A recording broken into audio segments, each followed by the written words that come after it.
Alors, Bezrat Hashem, on fait le cours pour la délivrance, de l'humanité, la Géoula, la réfoua de tous les malades physiques, mentaux, émotionnels,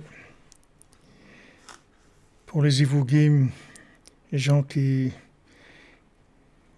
n'arrivent pas à se marier, qui puissent se marier, Bezrat Hashem, ceux qui sont mariés, qui tiennent le coup, que ça marche, et qui puissent réussir à avoir des enfants, à savoir les éduquer dans les chemins d'Hachem et pas dans des chemins de l'illusion. Hachem Ishmo. Voilà, on assiste à la fin de l'illusion, on a la fin des illusions qui ont été mises en place depuis des dizaines d'années. On assiste à la fin, et Baruch Hashem, c'est merveilleux. Ashrenu.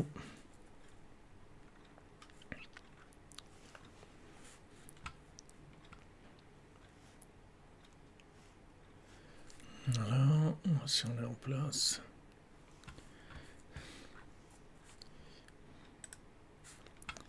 Regarde si le son est bon. Voilà. Allez, on y va.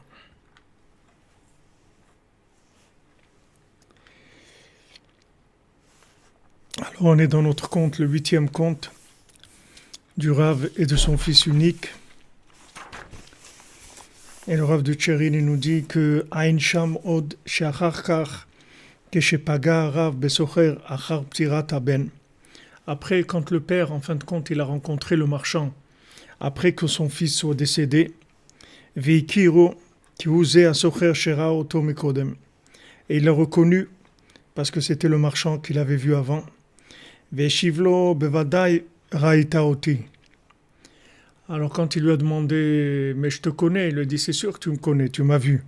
Ou patarpi va marlo im tirtse et yebolea otra. Si tu veux, il a ouvert sa bouche, il a dit, si tu veux, alors je vais t'avaler. Vagam kim la shonze ragil bibne adam. Bien que ça, c'est une façon de parler chez les gens. Afal piken ou la moi. Malgré ça, c'est quelque chose d'étonnant. C'est vrai que c'est une façon de parler. Les gens ils disent si tu veux maintenant, alors je vais t'avaler, ou si tu veux, je vais te mettre une claque, ou quelque chose comme ça. C'est une expression courante. Malgré ça, employé par Rabbeinu dans les contes, c'est quelque chose d'étonnant. Kimihu shirtse shibal oto. Parce que qui est-ce qui veut qu'on l'avale? Qu'est-ce que ça veut dire si tu veux, je t'avale? Qui est-ce qui va vouloir être avalé? Et si maintenant il veut l'avaler, alors qu'il l'avale, même s'il ne veut pas. Donc pourquoi s'il est sympathique, ce socher, ce marchand, c'est le Samer même lui-même. Donc qu'est-ce qu'il lui dit si tu veux, je t'avale?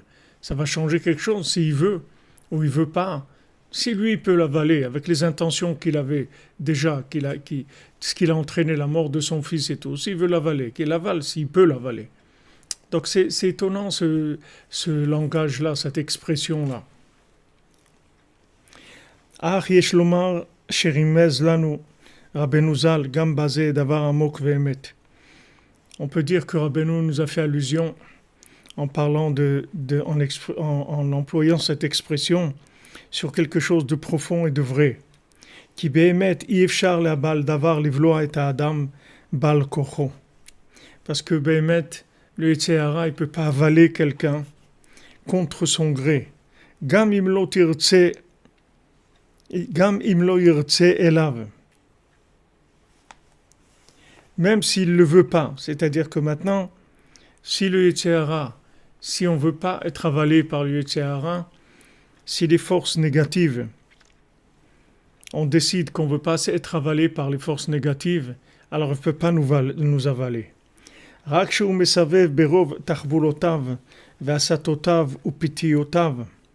Seulement, qu'est-ce qu'il fait le Yetzer Hara, le Satan, qu'est-ce qu'il fait? Il entoure la personne avec des combines, avec ses tentations, avec ses tentacules.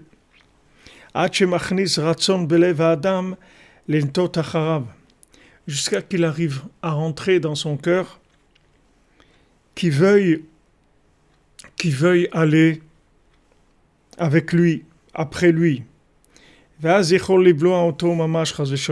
moment-là, chas v'shalom, il peut l'avaler. Comme le syndrome de Stockholm. C'est-à-dire que maintenant, tellement le ravisseur, il prend sa proie, tellement il l'entoure, il la convainc, jusqu'à que sa proie, elle finit par être d'accord. Qu'elle est d'accord d'être avalée, d'être enfermé, d'être masqué, d'être vacciné. Ça y est, parce que il l'a entouré. Il l'a entouré petit à petit. Il n'est pas venu un jour comme ça, il lui a dit à froid, je veux t'avaler. Pas du tout. C'est-à-dire, il est venu doucement, doucement. Doucement, doucement, il entoure la personne. Il lui propose des choses. Il dit, voilà, tu vas avoir ça. On te propose la sécurité de l'emploi. On te propose la sécurité sociale. On te donne des mutuelles. On te donne les droits d'une remise quand tu prends le train. Tu vas voyager dans l'autobus à moins cher, comme le repas qu'il a fait à Hachvérosh, où il a invité les bénis Israël. Il a dit, venez manger, prenez de la pizza, prenez des choses pour aller manger, voilà, prenez, vous avez des cadeaux, on vous fait des cadeaux, prenez. Il tourne autour et il essaye d'attraper les gens jusqu'à que les gens, après, ils sont d'accord. Quand vous voyez quelqu'un, alors vous ne comprenez pas comment il peut avoir une réaction comme ça. Mais en fait, la réaction qu'il a aujourd'hui, ce n'est pas une réaction à froid. Il n'y a rien qui se fait comme ça à froid. Il est comme ça d'un coup. De façon inattendue, complètement nouveau. C'est pas vrai. C'est-à-dire que les problèmes, ils arrivent doucement. Ils n'arrivent pas d'un coup. Et seulement, quand ça vient doucement, comme c'est pas grand-chose, alors les gens, ils s'inquiètent pas. Ils pensent que, bon, c'est pas grand-chose. Bon, on nous demande de faire ça, de ça. Bon, c'est pas grave. On demande de voter, on demande de ça. Ok, c'est pas grave. Qu'est-ce qu'il y a de... C'est pas... Et doucement, doucement, comme ça, doucement, doucement, jusqu'à ce qu'après, quand il décide de l'avaler, la personne ne sait même pas qu'il est en train de l'avaler. Ils ne s'en rendent même pas compte. Amen. Merci, Émilie Khaldad. Hachem vous bénisse. Pourquoi Hachem a créé un être qui nous pousse dans le ravin? Parce que Hachem, il nous aime et il veut qu'on se rapproche de lui. Il y a des tentations. Vous demandez si la prière de 17h demain, on peut la suivre. 17h, c'est heure de Paris. 18h, heure d'Ouman, de Jérusalem. On va voir, Bezrat Hashem, on va essayer de faire, je ne sais pas comment, s'ils organisent un grand Zoom ou un grand, je ne sais pas, mais c'est dans le monde entier. On va essayer, Bezrat Hashem.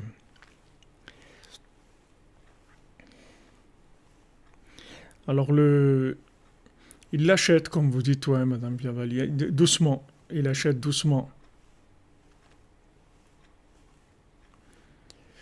Doucement, doucement, c'est-à-dire qu'il va avec des petites choses. C'est pas, il vient pas dire un coup à quelqu'un, comme on a donné souvent l'exemple de l'addiction. C'est-à-dire que il va pas attraper quelqu'un directement qui va être dépendant de la drogue ou de l'alcool ou de la cigarette ou toutes sortes de vices et d'addiction. Doucement, doucement, un peu comme ça, un peu comme ça. Au début, la personne, elle peut dire non. Il n'y a pas de problème. Il n'y a pas de problème. Combien de gens ils se disent, mais moi je suis libre, moi je peux toujours dire non. Merci David Cohen, qu'Hachem te bénisse mon avis. Il faut acheter la main. David Ben Mesouda Cohen. Que la personne, elle croit qu'elle est libre. C'est vrai, elle est libre. Au début, elle est libre. Au début, elle est libre. Quand maintenant il a sa première épreuve, que maintenant c'est juste le cheval qui est tombé dans l'eau, il est libre encore. Il peut aller chez le tzaddik. Il a encore, c'est une épreuve, c'est une petite épreuve. Mais si maintenant, dans cette épreuve-là, quand il peut dire non, il dit pas non, alors il faut savoir qu'il rentre dans un autre cycle de, de, de, d'addiction, d'esclavage. L'esclavage, ça vient pas d'un coup. Ça vient pas, on rend pas les gens esclaves d'un coup. On arrive, on les prend et on les rend esclaves. Ce qu'il y a aujourd'hui, c'est pas de l'esclavage qui se fait avec de la violence, bien que de la fermeté, il y a des sanctions pour les gens qui respectent pas, etc. Mais avant d'arriver à ça, il a fallu que les gens soient d'accord sur d'autres choses. C'est pas avant d'être d'accord maintenant sur ça, même s'ils sont pas d'accord, même s'ils sont pas d'accord sur le confinement ou la vaccination ou ce que vous, mais avant d'arriver à ça, il a fallu que les gens soient d'accord sur d'autres choses. Maintenant, le fait qu'ils ont été d'accord sur d'autres choses, c'est ça qui les amène après dans une situation où les gens ils ont pas la possibilité de reculer parce qu'ils sont trop engagés. Shavuot Tov, Séverin Journo. Merci, qu'Hachem vous bénisse. Bracha ve'atzlacha. Merci David Cohen, Amen. Vous comprenez? Les gens, ils n'arrivent pas à des clashs d'un coup. Dans les situations familiales, dans l'éducation, dans tout, c'est comme ça. On n'arrive pas d'un coup à un clash. Un clash, c'est une accumulation de beaucoup, beaucoup de problèmes. C'est-à-dire que on n'a pas réagi une fois, on n'a pas réagi deux fois, trois fois, quatre fois, cinq fois, petit à petit, petit à petit. Et quand après ça clash, alors c'est le résultat de ça. Donc le SRA, il ne travaille pas avec des propositions de choses. Il ne dit pas à la personne, si tu veux, je t'avale. Parce qu'il n'y a personne qui va dire oui. Qu'est-ce qui va dire oui? C'est-à-dire, qu'est-ce que c'est cette question? Si tu veux, je t'avale. Mais non, je ne veux pas. Qu'est-ce que tu me demandes? C'est pas c'est pas qu'un jour il va venir, il va dire si tu veux, je t'avale. C'est quand il l'avale, c'est fini. C'est-à-dire, c'est parce qu'il est dans une situation où il ne peut plus reculer par rapport à ça. Dans, dans la vie, c'est la même chose. Pourquoi maintenant des gens, ils sont obligés de dire, ils sont obligés d'aller dans le sens de dire que le vaccin c'est bien, il faut faire, etc. Alors que pour l'instant c'est juste des essais. Tout le monde est d'accord là-dessus, qu'il n'y a aucune garantie, qu'on fait des essais sur des êtres humains. Ok, si maintenant il y avait chas v'shalom 100 millions de gens qui mourraient tous les jours, alors on pourrait prendre des risques parce que c'est grave, mais ce n'est pas le cas du tout. On n'est pas du tout dans ce cas-là. Donc les essais, il faut les faire différemment. Donc tout le monde sait que ce sont des essais.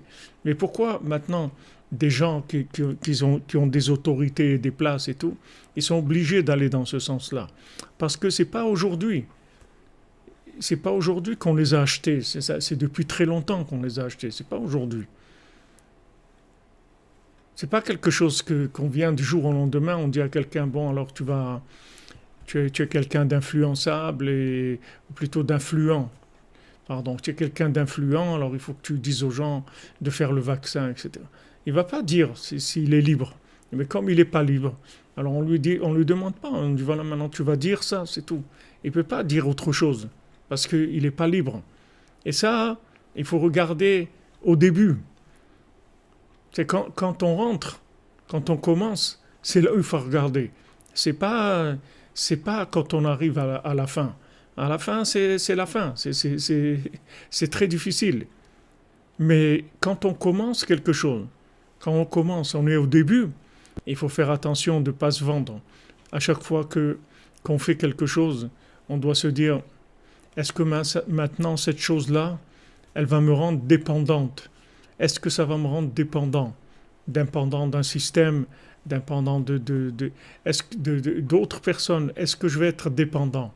Si maintenant je vois que je vais être dépendant, alors il faut voir cette dépendance-là, si elle peut s'accentuer. C'est qu'elle a une chance de s'accentuer. Et si elle a une chance de s'accentuer, alors il ne faut pas rentrer, il ne faut pas commencer.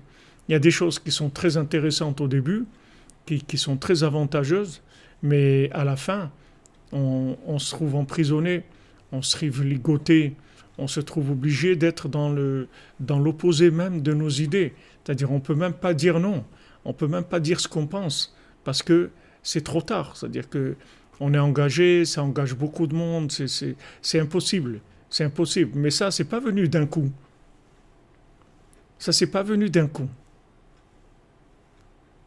C'est quelque chose qui se fait petit à petit, comme dans le conte de l'araignée. C'est-à-dire, elle trace, elle fait sa. L'araignée, elle commence sa toile petit à petit, petit à petit. Elle pas, c'est pas d'un coup qu'elle vient, qu'elle tombe sur la personne.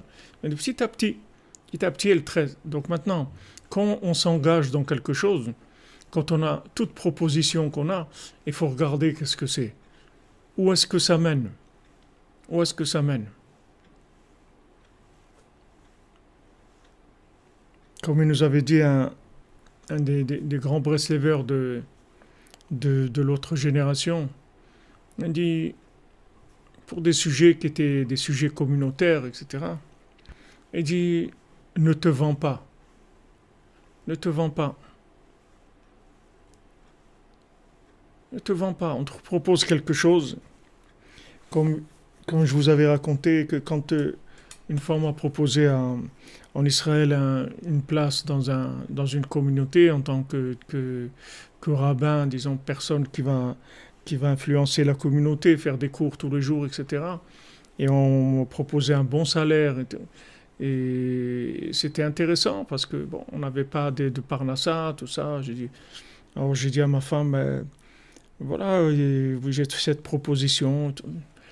Et ma femme m'a dit, si tu rentres là-dedans, tu crois que tu vas pouvoir parler comme tu parles?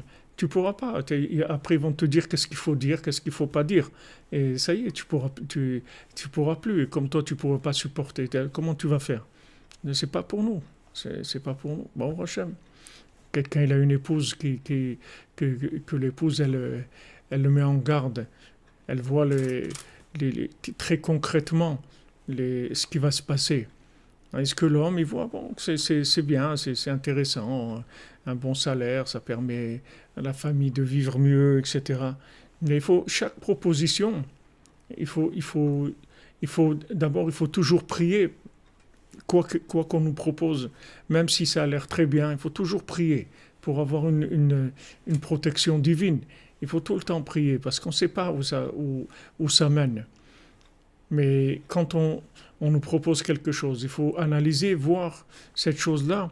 Est-ce que maintenant c'est un partenariat ou c'est de l'esclavage? Il y a des partenariats qui se transforment très vite en esclavage. C'est-à-dire que ça, il faut faire attention.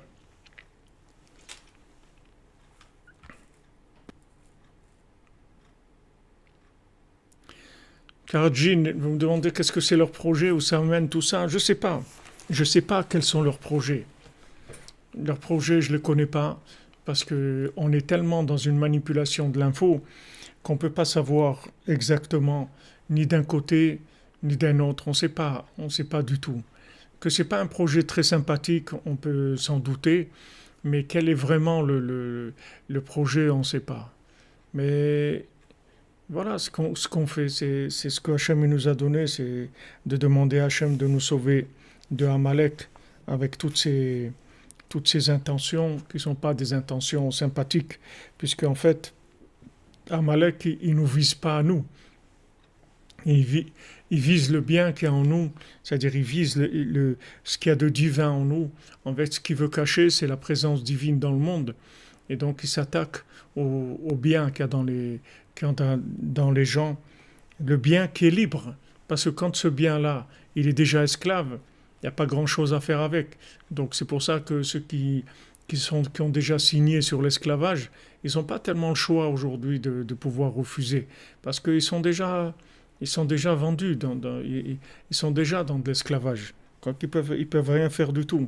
Maintenant, les gens qui sont libres de penser, qui sont libres de parler, qui sont libres d'être, Alors ces gens-là, c'est eux qui sont dans un problème. C'est eux qui doivent prendre des décisions tout le temps. Et maintenant, quand la pression va monter, alors ça va faire des tris. Il y a des gens qui vont tenir et des autres qui ne vont pas tenir, selon le niveau de pression. Mais les gens libres, ce ne sont pas des gens qui sont libres aujourd'hui. C'est les gens c'est une façon de vivre. C'est pas d'aujourd'hui. C'est des gens qui ont fait attention, que quand ils ont vu qu'ils rentraient dans des partenariats qui, en fait, ça l'a entraîné une dépendance trop importante. Alors ils préféraient pas rentrer.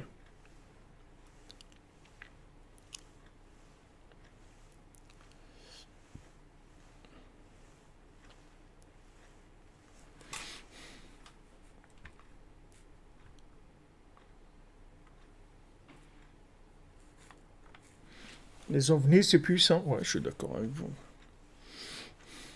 Voilà, comme vous dites, Isram, le chômeur, il est libre. Le but, c'est pas d'être chômeur, mais c'est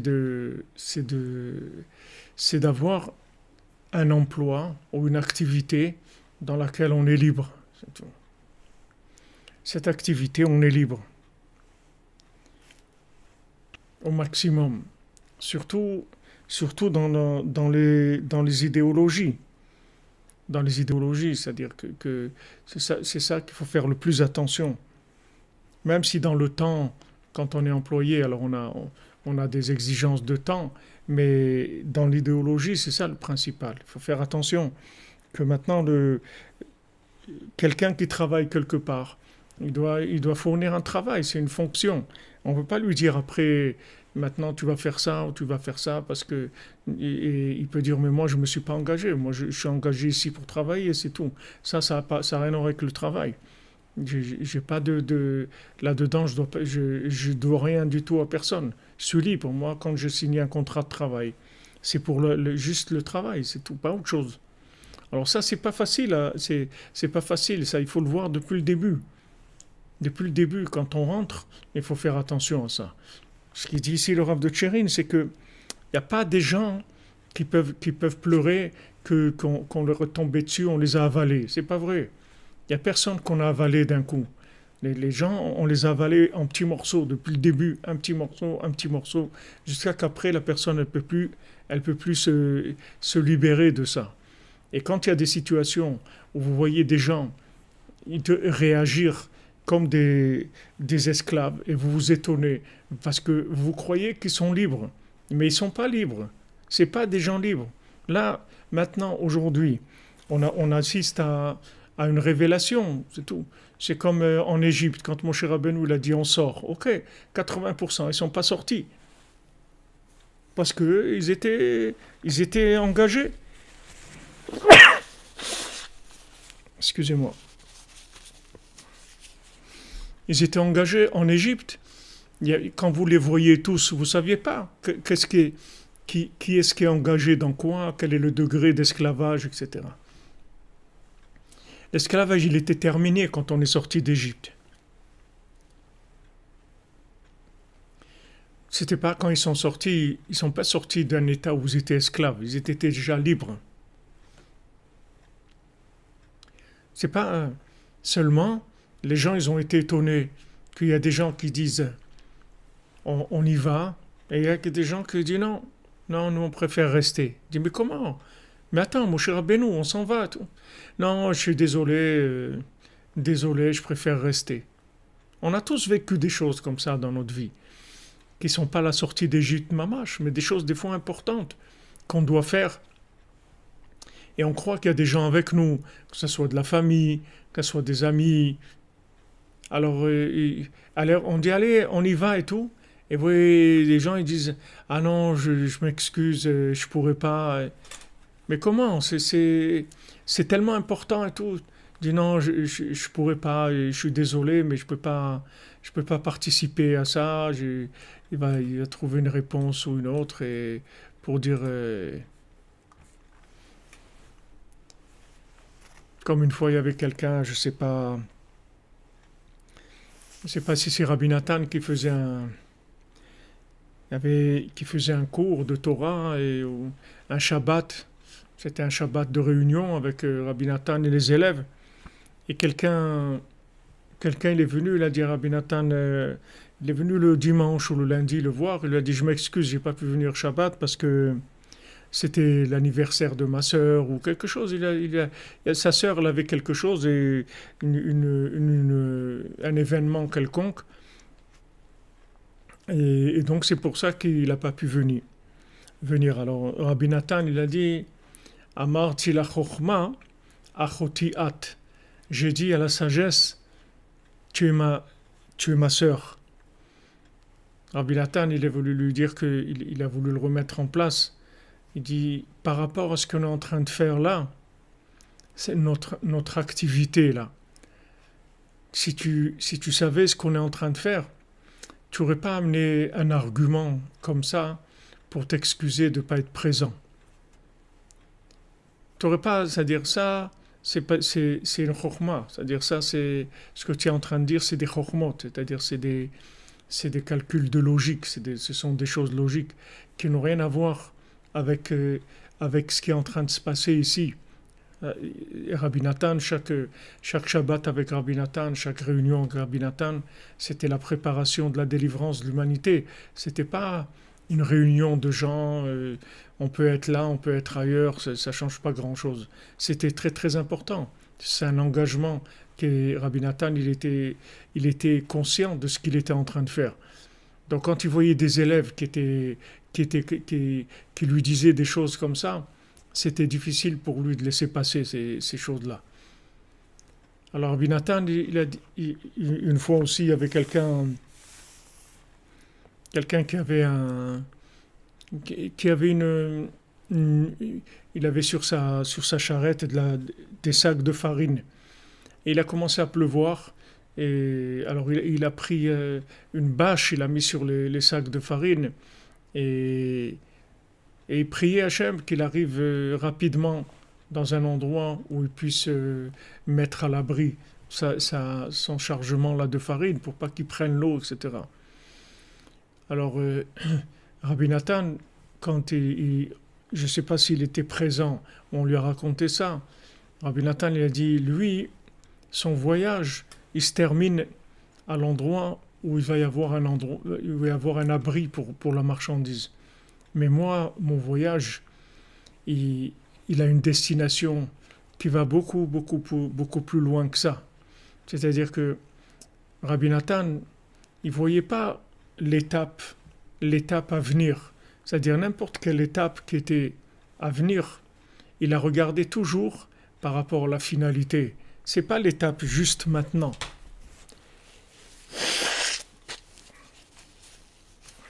Pardon, excusez-moi. Rabbi Nathan, il regarde maintenant. Ok, maintenant on a besoin de quelque chose, d'accord? Momentanément, on a besoin de quelque chose. Mais maintenant, où on va après? C'est-à-dire la suite, c'est quoi? C'est-à-dire on veut nous amener où? Le but, c'est quoi? Rabbi Nathan, il ne faisait pas une chose dans le relatif si elle n'était pas attachée à l'absolu. C'est-à-dire chaque chose qu'il regardait, qu'il faisait dans le relatif, toujours, il regardait la destination finale, pas l'étape intermédiaire, la destination finale. Et il fallait que l'étape intermédiaire, il n'y a aucun doute qu'elle soit sur la direction de la destination finale. Sinon, non. Sinon, on n'y va pas, c'est tout.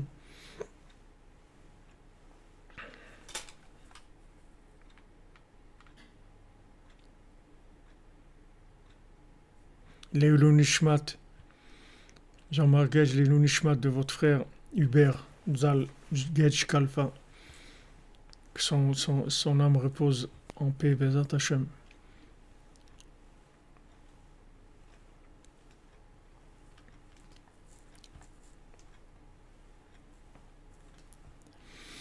Comme tu dis, Yitzhak, notre cher ami Yitzhak Glassman, le but du travail, c'est la tzedaka.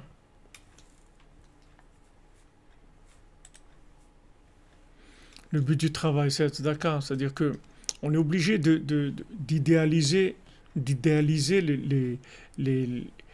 les choses qu'on fait. Sinon, on tombe dans le panneau.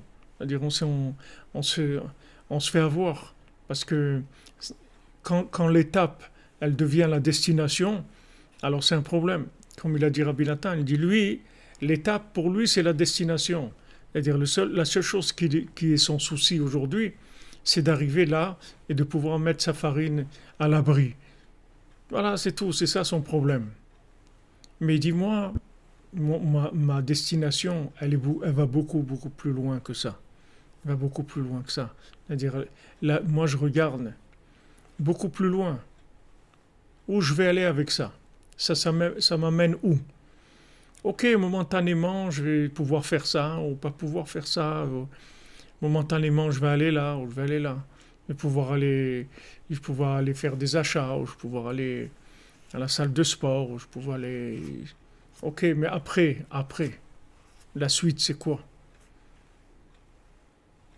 Est-ce que je vais mettre ma vie en danger parce que pour aller dans une salle de sport? Sûrement pas.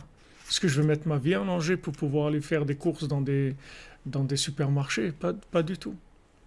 Mais pas ma vie en danger pour ça. Donc si quelqu'un il sait où il va, sa destination, l'étape, elle va être claire devant lui. L'épreuve de l'étape, elle est claire. C'est ce qu'il dit ici, c'est-à-dire que le Yitzhara, il n'attrape pas que la personne sur quelque chose il l'avale pas d'un coup. Il va l'amener, il va l'amener, il va l'amener, il va l'amener jusqu'à que la personne après, elle n'a pas le choix que d'être d'accord, d'être avalée. Donc ça, c'est un travail d'une vie.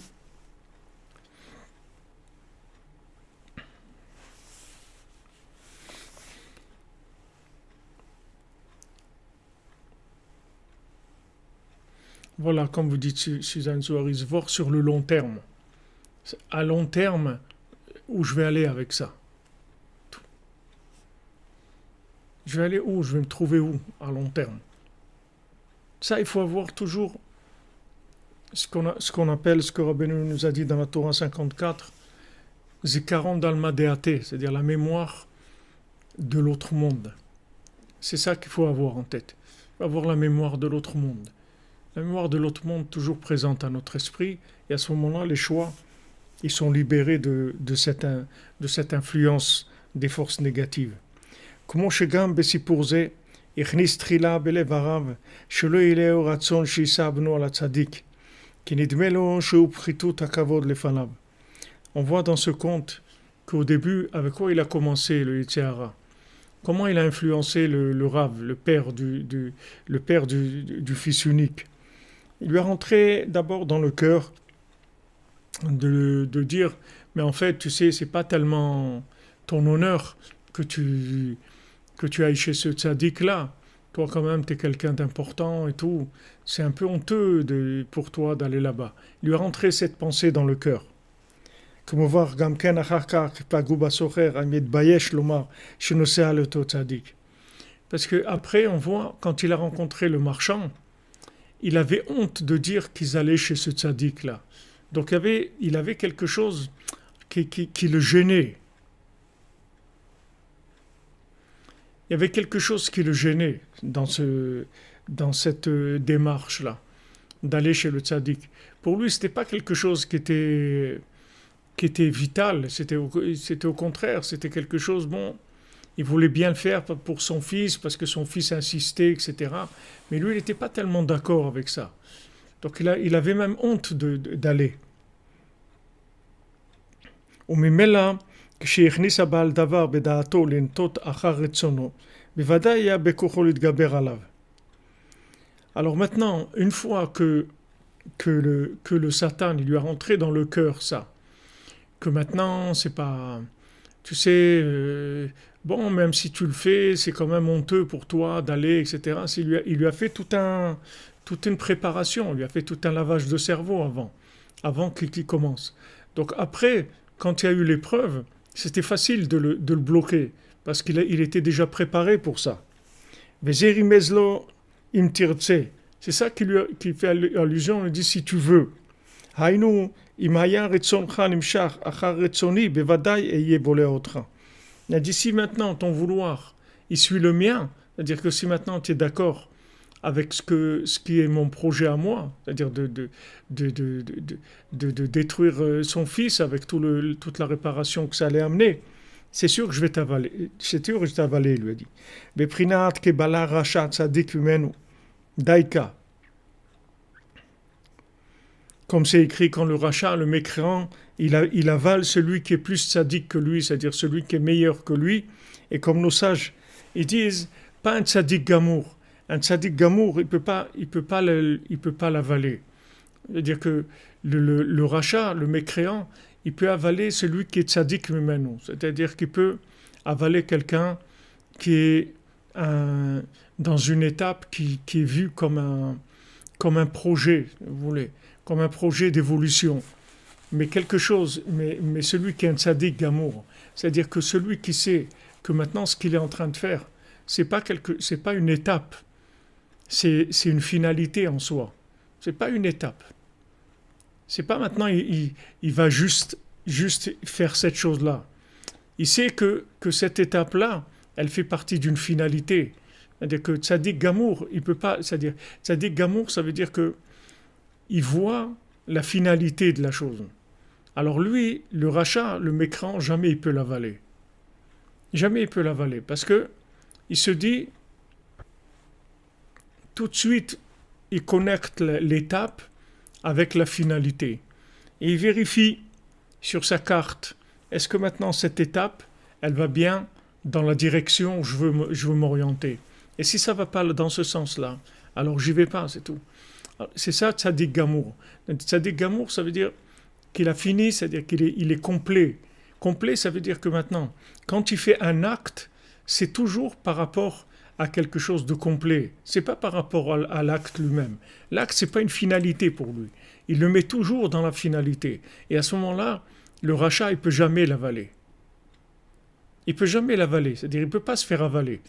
Parce que maintenant, quand on lui propose une petite chose, cette petite chose, il la met tout le temps en correspondance avec ses principes dans le but de sa vie, etc. Et quand il voit que ça ne correspond pas, il dit non, c'est pas pour moi. Il dit mais non, comment, c'est très intéressant, c'est super et tout, ok, c'est super pour toi, c'est pas pour moi. Pour moi, non. Parce que moi, le but de ma vie, c'est pas ça. Donc c'est quelque chose qui est problématique. Donc je veux pas. Je veux pas me vendre momentanément, d'avoir un avantage momentané qui va me coûter très cher après. Je veux pas. Je veux pas qu'arriver à un moment où je serai pas libre de dire ce que je pense et de faire ce que j'ai envie de faire. Donc cette liberté, elle a un prix. Donc c'est pour ça que je paye dans les petites épreuves, je paye le prix fort, parce que je veux pas en arriver un jour à ce que je peux plus dire ce que je pense, ou je peux pas faire ce que je pense, ou bien je vais être obligé de faire le contraire de ce que je pense, parce que je n'ai plus le choix. Je ne veux pas me trouver là-dedans.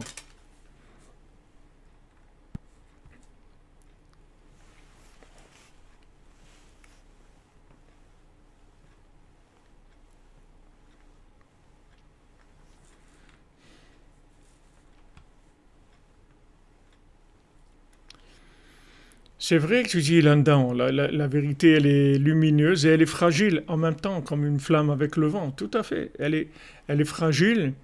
Elle est fragile si elle est pas connectée. Mais si elle est connectée, elle est pas fragile.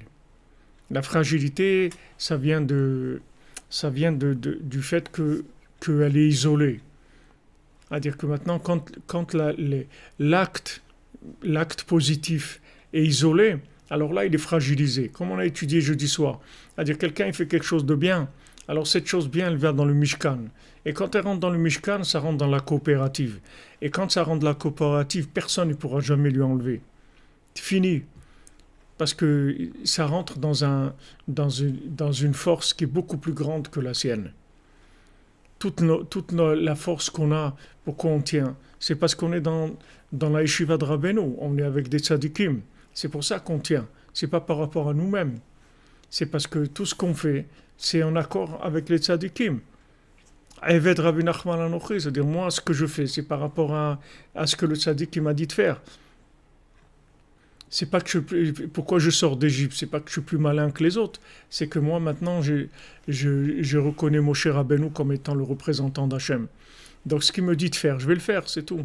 Donc ça me donne une force qui va pas qui va faire que je vais pas être influencé par des explorateurs ou par toutes sortes de gens qui ont dévié. Les explorateurs aussi, c'était des gens. Ne croyez pas que c'était des tzadikim, des grands tzadikim, tout, mais ils ont dévié. Comment ils ont dévié? Pourtant, les explorateurs, vous prenez le plus petit des explorateurs, c'est un plus grand tzaddik que tous les tzadikim de notre génération, vous les mettez tous ensemble, ils n'arrivent pas à la cheville du plus petit de tous les explorateurs. Comment ils sont arrivés là? Parce que ils avaient des intérêts personnels, c'est tout. Le Zohar, il dit pourquoi ils n'ont pas voulu rentrer en Eretz Israël? Parce qu'ils savaient que s'ils rentraient en Eretz Israël, leur poste qu'ils avaient de dirigeant, ils l'auraient plus. Parce que Eretz Israël, c'est une autre dimension complètement. Il n'y a plus, il y a plus ce pouvoir-là. C'est-à-dire en Eretz Israël, il y a une soumission. Eretz Kenaan, c'est un pays de soumission. Les gens, ils sont soumis. Donc on ne peut pas dire en Eretz Israël, je ne viens pas en Eretz Israël pour être un patron. Je viens en Eretz Israël pour être soumis à Hachem.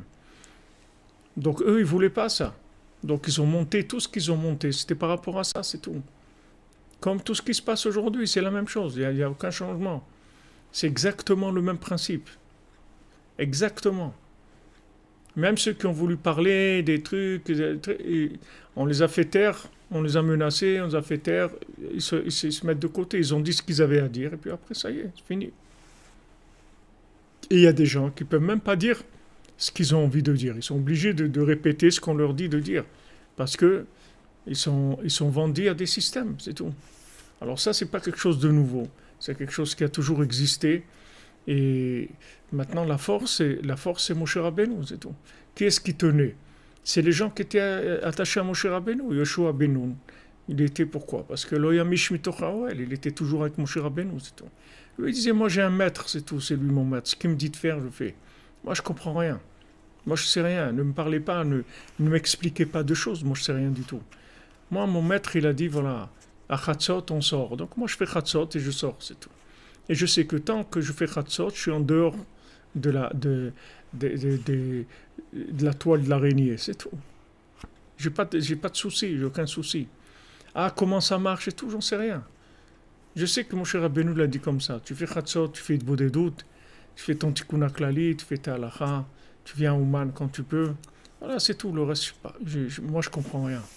Il ne faut pas me demander des explications, moi, je comprends rien. Et si je comprends quelque chose, c'est juste, comme Rabbeinu il a dit pour le Sipurim Asiot, il aurait voulu qu'on comprenne rien du tout, juste qu'on les raconte avec la foi, c'est tout. Mais comme il a vu que la foi elle allait baisser, si on ne voyait pas un petit peu de lumière logique, alors il a dit, bon, vous pouvez chercher des explications. Et toute la vie, c'est comme ça. Les explications qu'on a, c'est juste pour encourager notre émouna. Mais la émouna, ça suffit largement. Il n'y a pas besoin d'autre chose. Seulement, comme la émouna, des fois, elle peut tomber. Alors, on nous dit, voilà, on va te donner un peu d'explication pour que tu vois un petit peu.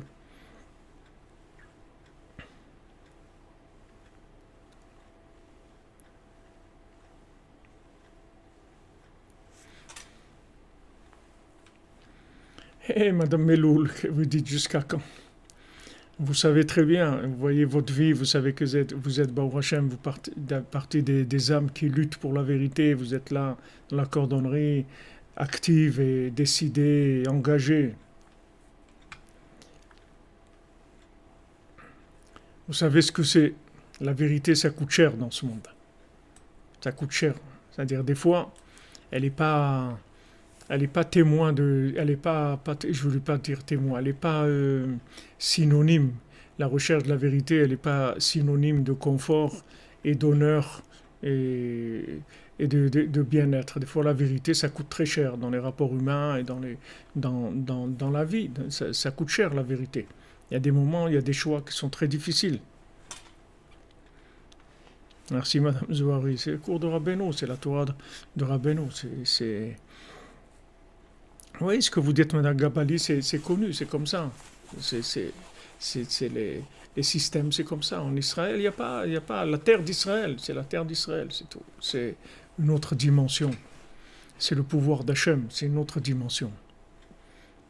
Et vous confirmez, Madame Meloul, que ça coûte très cher. Bien sûr, ça coûte cher. Il y a des décisions dans la vie que vous faites que pour Hachem et qui coûtent très cher. Que si vous aviez dit d'accord, alors vous aurez pu passer comme tout le monde et trucs et tout. Et le fait que vous avez dit non, moi je pense pas ça, je veux pas ça, ah, vous avez payé cher. Mais vous êtes vous-même. Vous restez vous-même. Vous restez vous-même. Le principal, c'est quoi? C'est pouvoir se regarder à la glace, d'être clair avec soi-même. Si maintenant un jour je peux plus me regarder à la glace, alors je peux plus. À quoi elle sert la vie? Je suis en train de vivre quoi? Une vie de clown? Une vie de quoi? Chacun il va m'emmener là où il veut m'emmener? Non. Moi, je regarde à la glace, je suis clair avec moi-même. Ce que je fais, c'est en accord avec ma conscience, avec Hachem, avec les principes que j'ai, c'est tout. Et ça, quand quelque chose se présente, je le mets tout de suite à l'épreuve par rapport à toutes les notions que j'ai. Comme un rabbin on lui avait proposé un poste de rabbin et il a averti la communauté que lui, à Rosh Hashanah, il va au Man. Donc il ne peut pas être là. Alors dans la communauté, ils n'étaient pas d'accord, les gens, etc. Mais heureusement, il y a le président, lui aussi, il allait au Man, donc il lui a dit, qu'est-ce qu'il y a? Il n'y a pas de problème. À Rosh Hashanah, il y aura quelqu'un qui va le remplacer pour les offices et tout. Moi aussi, il a dit, le président, moi aussi, je vais à Rosh Hashanah au Man. Mais je veux dire, quelqu'un qui amène une condition comme ça dans sa vie, ça veut dire que maintenant, il est attaché. Rabbeinu l'a dit, le Ikar. Rosh Hashanah, Sheli, Olé à la colle. C'est plus que tout. Alors il le prend simplement. Rabbeinu l'a dit, c'est plus que tout. Donc maintenant on lui propose un poste où on risque de l'attraper pour Rosh Hashanah et de lui dire ah non tu peux pas nous faire ça, il n'est pas question, on te rencontre Rosh Hashanah, la communauté est là et tout, c'est impossible. Donc avant de commencer, il prévient, il dit voilà regardez moi je veux ce poste-là il m'intéresse, je veux et tout, mais Rosh Hashanah je suis pas là, c'est tout. Si ça va ça va, ça va pas ça va pas.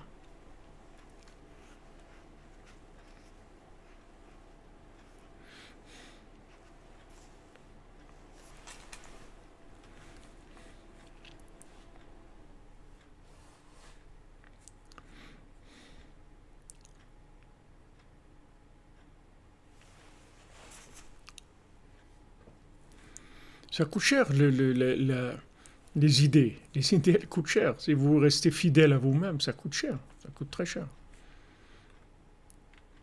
On le voit maintenant. C'est-à-dire que maintenant, ce qu'il y a, c'est un dévoilement. C'est pas une épreuve maintenant. C'est pas une épreuve. C'est juste un dévoilement. Il y a des gens pour qui c'est pas une épreuve du tout, ni dans un sens, ni dans un autre. C'est le résultat d'engagement.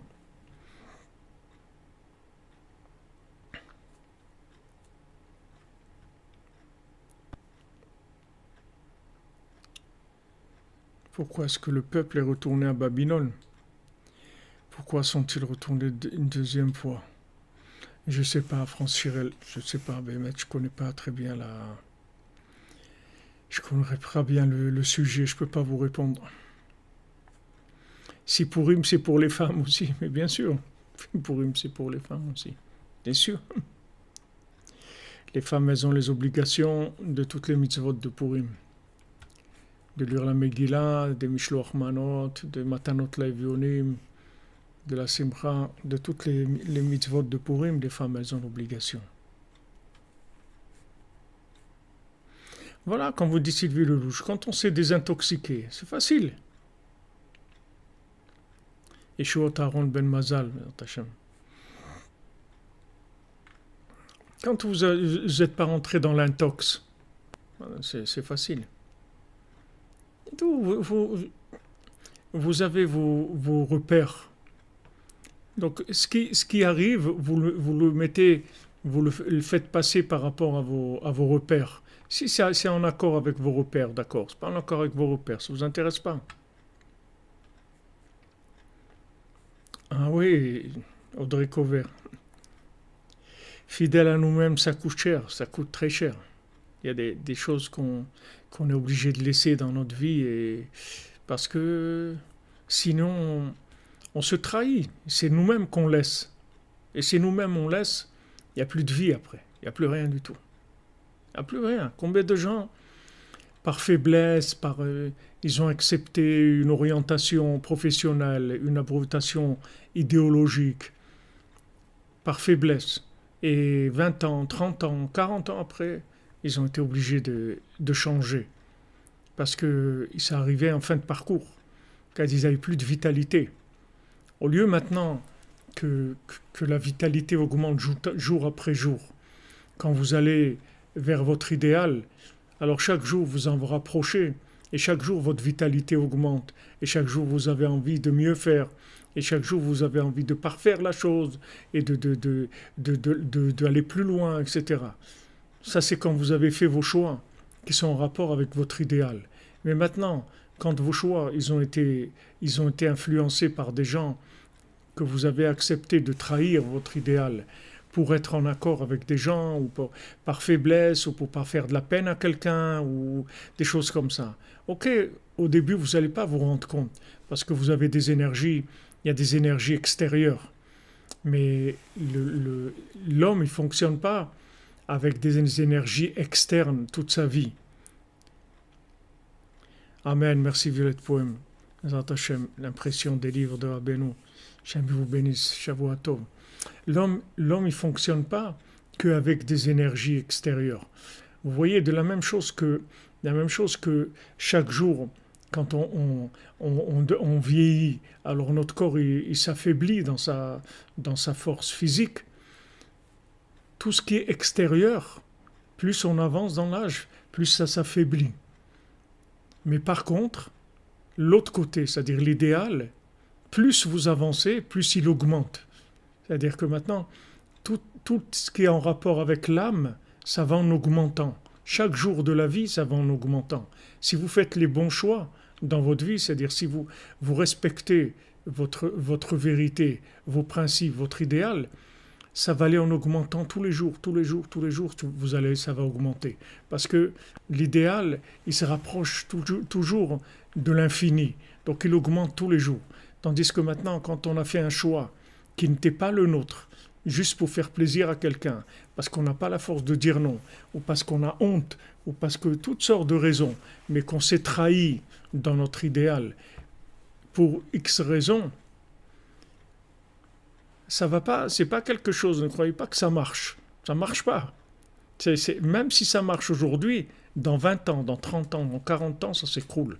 Parce que ce qui n'est pas vrai, ça s'alimente uniquement d'énergie extérieure, c'est-à-dire d'énergie comme le corps qui est temporelle. Et quand le temps passe, la chose, elle s'affaiblit, elle va jusqu'à disparaître. C'est pour ça que le mensonge, il est voué à sa fin, dès le début. Parce que le fait qu'il ait du mensonge, c'est une exploitation du temps. Donc avec le temps, il va disparaître le mensonge. C'est obligé qu'il disparaisse. Il ne peut pas tenir. Le mensonge, il ne traverse pas le temps. C'est que la vérité qui traverse le temps. Le mensonge, il ne traverse pas le temps. La vérité, non seulement elle traverse le temps, mais c'est elle qui fait le temps. C'est-à-dire, elle domine le temps. C'est autre chose complètement. N'ayez jamais peur de garder vos idées, parce que c'est avec ça que vous allez arriver dans votre vie. Merci Christophe Daher, qu'Hachem te bénisse. Tu fais partie de notre assemblée, tu es avec nous, tu es un membre actif. Mon ami. Mika Elisha, vous dites comment savoir si c'est vrai ou non. D'abord, vous avez vous suivez mon cher Rabbeinu. Okay. Rabbi Nachman, il a dit des choses. Déjà, ces choses-là, ce sont les priorités de la vie. Rabbi Nachman, il a dit des priorités. Et Rabbi Nachman, il a parlé de tout. Pratiquement tout ce qui existe dans le monde, Rabbi Nachman, il a traité ces choses-là.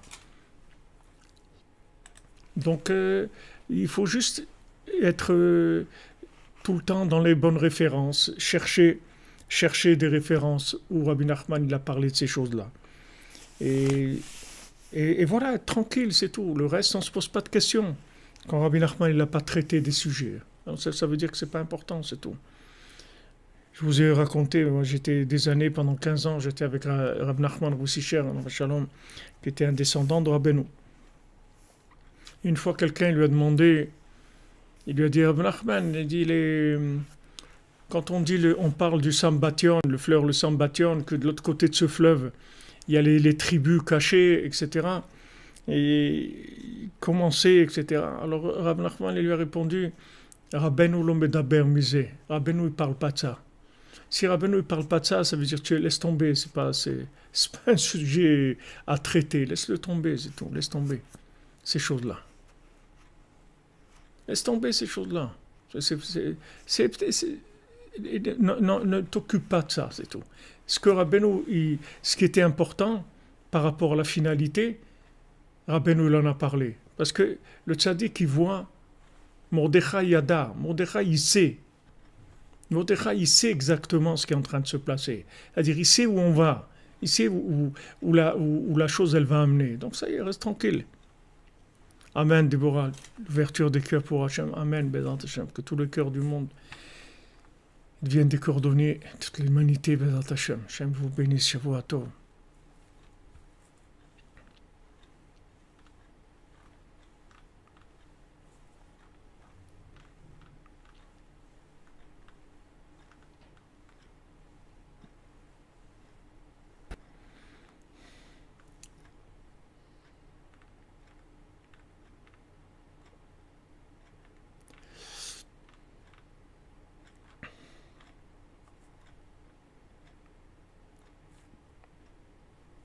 Comme vous dites, Naïma, les faux ils promettent.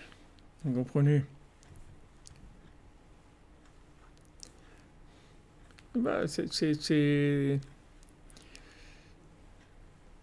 Rabbeinu il a dit que moi, personne n'a jamais perdu. Ça veut dire que tout le monde a toujours gagné. Donc on est tranquille. On est tranquille ici, on est tranquille là-bas. On est tranquille. Qu'est-ce qu'il nous a dit Rabbi Nachman? Chatzot, Itbodedut, Tikkun HaKlali, la Halacha, Ouman, voilà, ça on fait. Alors qu'est-ce qu'il y a? Tranquille. Isram, tu cherches le texte du Tikkun Chatzot, tu le trouveras chez Rav Google. Tu taperas dans Rav Google Tikkun Chatzot, tu vas le trouver. N'ayez jamais peur d'être vrai. Vous serez toujours gagnant. Vous serez toujours gagnant. Toujours gagnant. Même que vous avez l'impression que c'est la fin du monde. Vous serez toujours gagnant. Parce que vous êtes attaché à l'éternité. Et d'un autre côté, ceux qui ont la faiblesse à un moment de se vendre momentanément, le mensonge va tomber de toute façon. Le mensonge va tomber.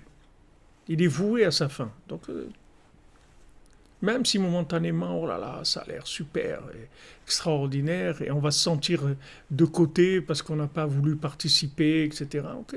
Laissez le temps, avec le temps, vous allez voir comment les choses vont se mettre en place. Les gens qui ont cherché la vérité, ils n'ont jamais perdu dans leur vie. Les gens qui ont été honnêtes avec eux-mêmes, ils n'ont jamais perdu dans la vie. Ils ont toujours gagné. Seulement, des fois, ce n'est pas immédiatement, parce que des fois, c'est le pouvoir. C'est Amalek qui a le pouvoir. Et il domine.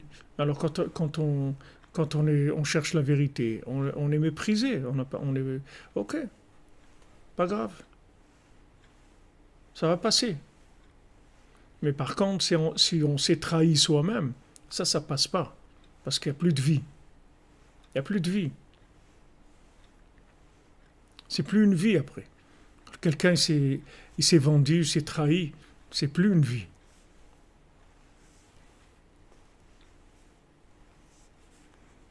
Vous voyez, il avait honte qui disait qu'il allait chez ce tzaddik-là. Regardez, il avait honte. Parce qu'il lui a rentré dans la tête que, ouais, c'est... Il y a des gens qui viennent ici à Ouman, à Oshana, des gens qui sont connus dans leur milieu, etc. Ils disent aux gens, ne dites pas que vous m'avez vu ici et tout, je veux pas que les gens ils sachent que je viens au Man, au Shana et tout. Il y a des gens, ça leur fait peur, ils veulent pas savoir ça. Les halous, que vous demandez est-ce qu'on peut être victime du mensonge des autres. Mais les autres, c'est les autres. Nous, c'est nous. N'est pas... Même le Yitzhara, Rabbi nous dit, même si le Yitzhara, Chas v'Shalom, il nous fait tomber, on doit dire à Hachem, Hachem, regarde, je suis tombé là, mais c'est pas moi. C'est le Yitzhara qui m'a fait tomber. J'ai pas eu la force de lutter contre. Mais moi, que ça soit clair, moi ça, je veux pas. Si Chas v'Shalom, quelqu'un, il a fait de la shonara, d'accord? Maintenant, après qu'il a fait du Lachon Hara, c'est pas que de dire pardon qu'il a fait du Lachon Hara. C'est qu'il faut qu'il dise clairement que lui, il n'a rien à voir avec ça. Seulement, il s'est fait avoir, c'est tout. Il n'a pas eu la force de résister. Mais lui, ses idées sont claires. Lachon Hara, il veut pas. C'est pas sa vie. Il veut pas du tout ça. Et ça, c'est comme ça dans tout. Il y a des fois, on n'a pas la force de résister. Alors, au moins, il faut le dire à Hachem. Qu'est-ce qu'on fait quand on fait ça? On entretient la flamme de la vérité. Et si même maintenant, on s'est fait avoir, mais on va reprendre le dessus après. Tandis que celui qui rentre dans le jeu, comme ici, il rentre dans le jeu de la chose. C'est-à-dire qu'il se laisse influencer par le fait que d'aller chez le sadique, bon, c'est pas quelque chose de terrible quand même, c'est honteux, etc. Après ça y est, il rentre dans une façon de voir les choses dans lesquelles il va complètement dérailler.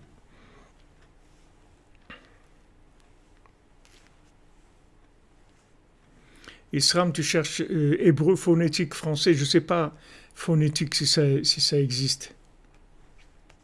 Le plomb contre le mauvais œil, c'est permis, oui, Naïm Amouid, oui, il n'y a aucun problème.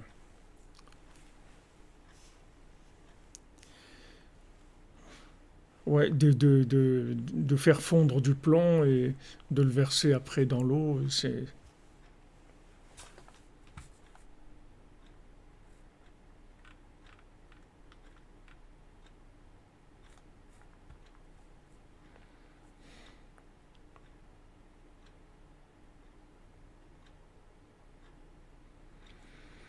Attendez, la paracha de Zachor, c'est... Il fallait la lire Shabbat, vous demandez France Chirel. La paracha de Zachor, c'est pas pour Purim. Purim, c'est la Megillat Esther. Parashat Zachor, on devait lire Shabbat. Si maintenant, vous n'avez pas pu aller à la synagogue, vous pouvez la lire dans un livre, il n'y a pas de problème, à la maison, et vous êtes acquitté de ça. Vous n'avez pas besoin de... C'est-à-dire, si vous ne pouvez pas aller à la synagogue, vous pouvez la lire à la maison, il n'y a pas de problème.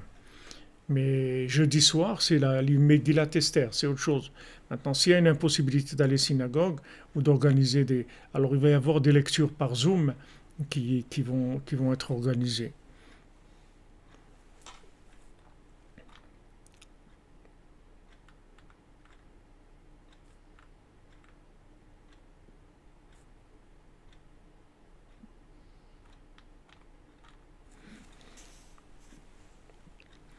Non, non, c'est pas des bêtises. Si vous parlez du plomb, c'est pas des bêtises. Il y a des gens qui sont très sérieux qui font ça, des gens qui sont mamash, des gens des tzadikim, des gens très très bien qui font ça. C'est une ségoula, c'est quelque chose comme ça, c'est pas de la sorcellerie.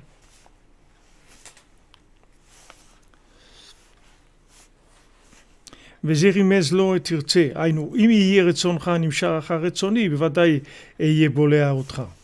בבחינת קבלה רשע, כמו נביא, כי בוודאי הוא רוצה לבלוע את האדם לגמרי חס ושלום, בבחינת צופה רשע לצדיק מבקש להמיתו. Parce que c'est sûr que le Satan, lui, il veut avaler la personne complètement, comme c'est écrit, le rachat, le mécréant, il est toujours en train d'observer le tzaddik, et il veut le détruire, il veut le tuer. C'est-à-dire, il veut tuer le bien qu'il y a dans la personne. Et des fois, il veut tuer la personne, tout simplement. Tuer la personne. Il veut détruire les gens, tout simplement.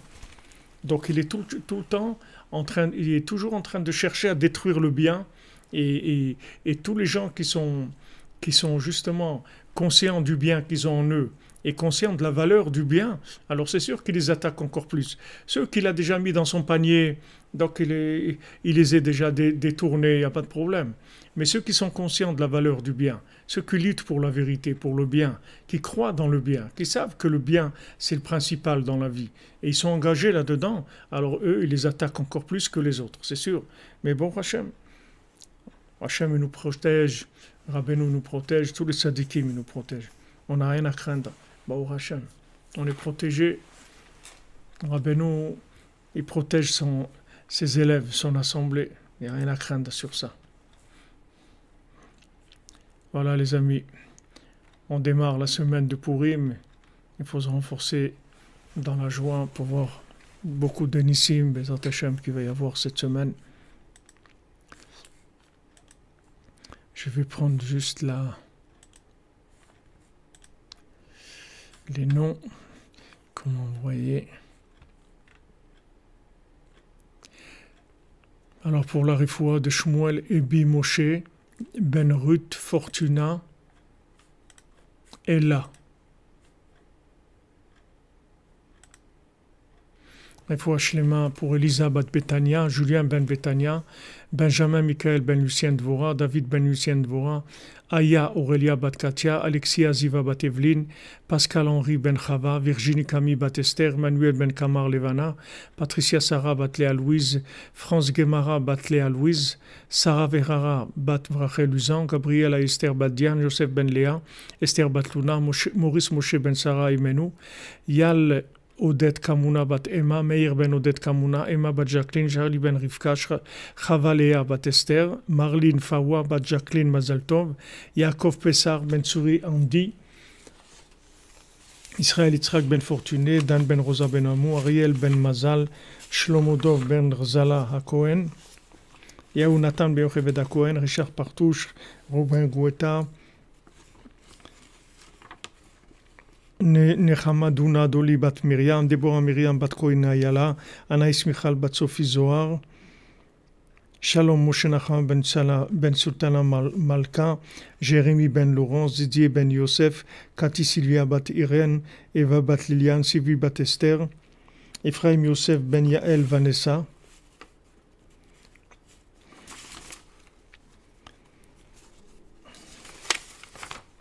Greta Bat Mirela, Yehuda Ben Simi,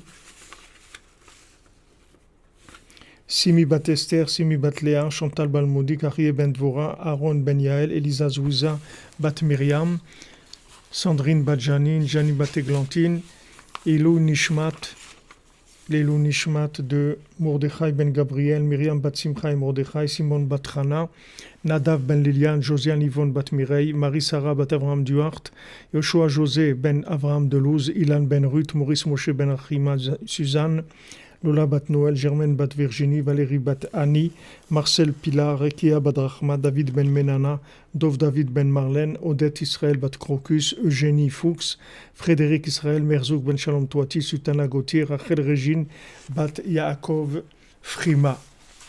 Bezat Hashem. Voilà les amis, Shavua Tov. Merci d'être là, de votre présence, de votre assiduité, de votre persévérance.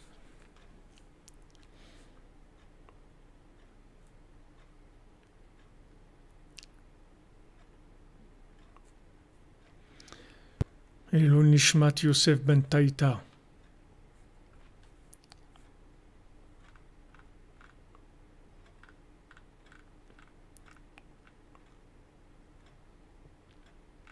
Non, la Megillah, c'est jeudi soir, pour la plupart des gens. Ouais.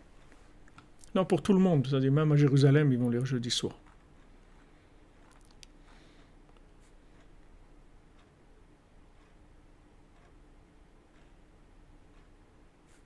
Merci les amis, merci.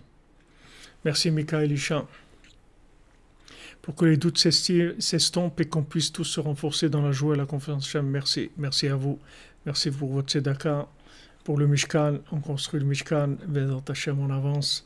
Le Mishkan avance. Baruch Hashem. C'est le résultat des efforts de toute la cordonnerie. Ashrenu. Baruch Hashem. C'est notre cadeau à Rabbeinu.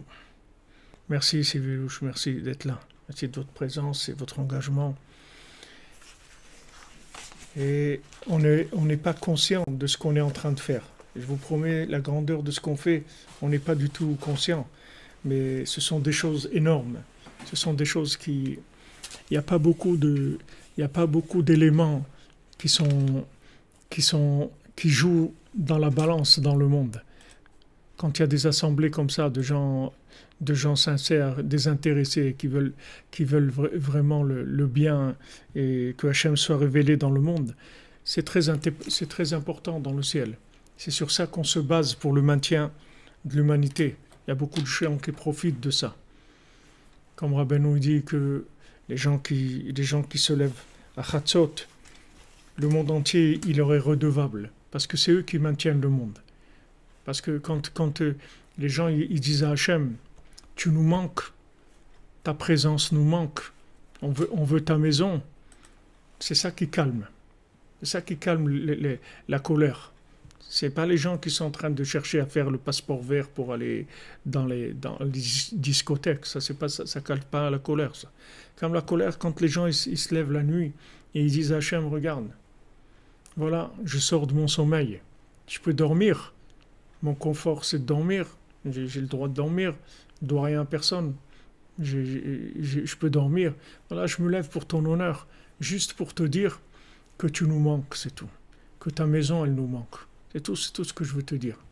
Ta maison, elle nous manque. Et si tu étais là, dans ta maison, à côté de nous, eh ben on serait très heureux. Et c'est ça qu'on veut, vraiment. Voilà, c'est tout ce qu'il veut Hachem. Ça adoucit toutes les rigueurs du monde. Toute la rigueur du monde est adoucie.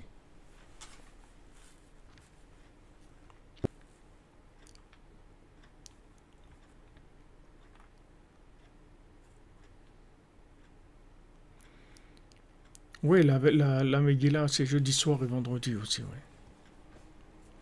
Merci pour les bénédictions pour mon épouse, pour Esther, c'est gentil. Et je lui dire.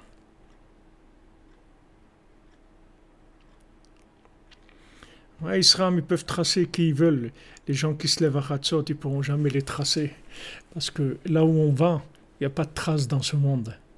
Quand on se lève la nuit, là où on est connecté, il n'y a personne qui peut tracer. Personne.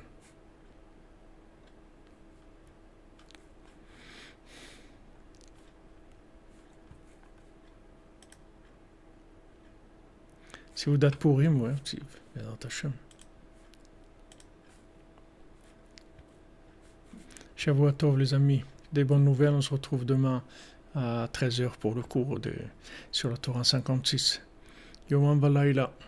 Rabbeinu il a dit, il faut parler de moi. Voilà, on parle de lui le jour, la nuit. Ashrenu.